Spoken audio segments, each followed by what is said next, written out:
지난 윤 정부 시절 문재인 정부 인사들을 재판에 넘긴 검찰이 정작 법정에선 판사에게 공소장 지적을 받거나 핵심적인 주장을 번복하며 사실상 망신당하는 일이 잇따르고 있습니다. 지난 16일 대전지법에서 열린 이른바 문재인 정부 부동산 통계 조작 사건의 두 번째 재판. 검찰이 증인으로 부른 한국부동산원 직원이 청와대에 직접적인 조작 지시는 없었다고 증언하자 검사가 갑자기 공소장에 적혀있던 변동률 조작이라는 표현을 변동률 수정으로 고치겠다고 하면서 소동이 일었습니다. 민망한 기색도 없이 애당초 이 사건은 부당한 영향력을 행사했다는 것이지 조작인지 아닌지 따지는 것과는 무관하다며 말을 바꾼 겁니다. 작년 3월 기소를 하면서 문재인 정부가 정책 실패를 감추기 위해 국가 통계를 조직적으로 조작 왜곡했다고 발표했던 것과는 전혀 다른 얘기입니다. 부끄럽지 않습니까? 저 같으면 창피해서라도 검찰 그만둘 것 같습니다. 조작과 수정 사이엔 이 어마어마한 간극이 놓여 있습니다. 판사가 검사를 향해 공소장 부실을 질타하는 장면도 나왔습니다.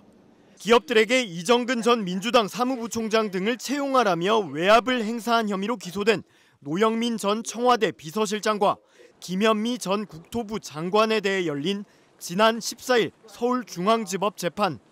공소요지라며 PPT를 띄운 검사는 김 전 장관의 혐의를 낭독하면서 피해 회사는 채용 요구에 응하지 않을 경우 불이익을 우려해 어쩔 수 없이 채용했다고 주장했습니다.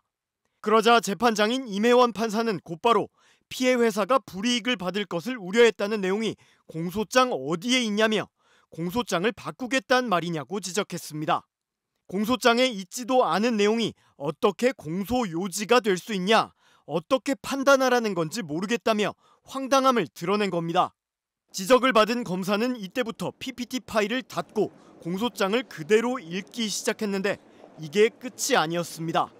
검사가 노영민은 2020년 이정근의 인사청탁을 받고 특정 지위에 임명될 수 있도록 하기로 마음먹고 고용을 관철시켰다고 하자 임 판사가 거듭 어떻게 관철시켰다는 내용이 없다고 공소장에 허점을 꼬집은 겁니다. 임 판사는 어떤 식으로 위력을 행사했다는 거냐, 판사가 어떤 사실을 인정해야 하는지 판단이 가능하지 않다며 직격했고 결국 검찰은 방법론에 대해 공소사실 특정이 필요하다면 공소장을 일부 변경하는 방법도 검토하겠다고 답했습니다. 앞서 윤석열 명예훼손 사건에서도 검찰은 공소장에 사건과 무관한 이재명 공산당 등 표현을 끼워넣고 제대로 공소사실을 특정하지 않았다는 이유로 수차례 재판부의 질타를 받기도 했습니다.